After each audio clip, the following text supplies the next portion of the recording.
L'établissement scolaire Saint-Jacques-de-Compostelle s'agrandit. La semaine dernière, le président de la région d'Aquitaine, Alain Rousset, en visite à Dax, était présent à l'inauguration. Le groupe scolaire privé Saint-Jacques-de-Compostelle, qui compte quelques 1500 élèves, répartis en 3 unités pédagogiques, école élémentaire, collège, lycée et BTS, a fait d'une pierre deux coups en inaugurant sa nouvelle bibliothèque, ainsi que les récents bâtiments dédiés aux étudiants en BTS. Nous avions donc 2 sections BTS sur l'établissement qui étaient mélangées et qui travaillaient sur le bâtiment du lycée. Et on trouvait qu'on ne pouvait pas travailler correctement avec des étudiants si on ne leur donnait pas réellement le statut d'étudiant. Donc le projet a mûri et notre but était effectivement de faire en sorte que ces élèves puissent avoir quelque chose qui leur appartienne, qui puisse répondre à un projet éducatif particulier réservé à des étudiants. Et c'est la raison pour laquelle on a fait ce domaine avec une volonté forte de l'établissement de développer le supérieur sur l'établissement.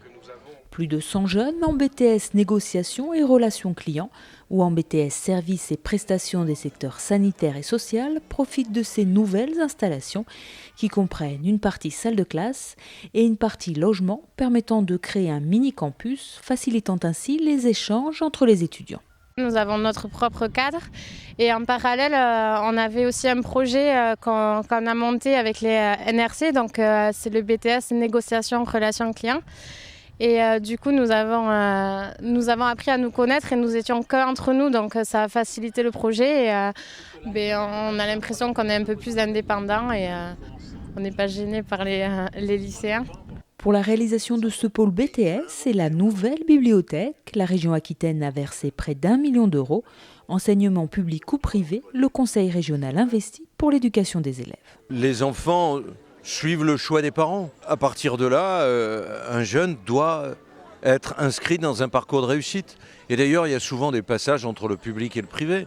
Bien sûr, je dois, en tant que président de la région, responsable des pouvoirs publics, un devoir spécifique de par la loi, de par le sens de l'action publique à destination de l'enseignement public. Mais les lois ont évolué, les choses se sont apaisées. Et on voit bien que l'essentiel, c'est se réformer, faire bouger l'orientation, se préoccuper de mener les jeunes de quelques milieux sociaux dont ils soient issus jusqu'à l'excellence ou à la réussite. C'est ça qui m'importe. Et la réussite des élèves de Saint-Jacques-de-Compostelle passera peut-être par la nouvelle bibliothèque, baptisée Centre de connaissances et de culture, installée dans un bâtiment ancien associé à une structure métallique, symbolisant la dualité entre l'enseignement traditionnel et moderne. Le but du jeu de ce travail était d'allier différentes missions éducatives, donc une mission de documentation, une dimension de bibliothèque et une dimension d'orientation et d'accompagnement d'enfants en difficulté. C'est la raison pour laquelle on retrouve donc un bâtiment qui est un petit peu ancien, du style bibliothèque ancienne, l'amour du livre, le silence, ce rapport-là. Une partie plus moderne où les enfants pourront travailler comme on travaille en documentation avec des groupes classes sur des projets spécifiques.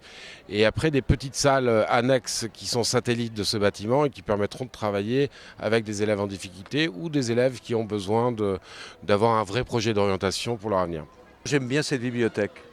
J'y retrouve de vieux souvenirs d'étudiants. Vous savez, dans une bibliothèque, il y a une espèce de magie.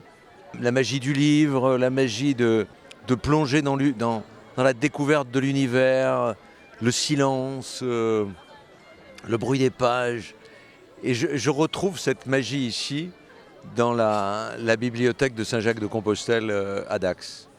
Achevée il y a peu, la bibliothèque est pour l'instant vide, mais dès la rentrée prochaine, les livres de l'ancien CDI prendront place sur ses étagères afin de donner corps à ce lieu.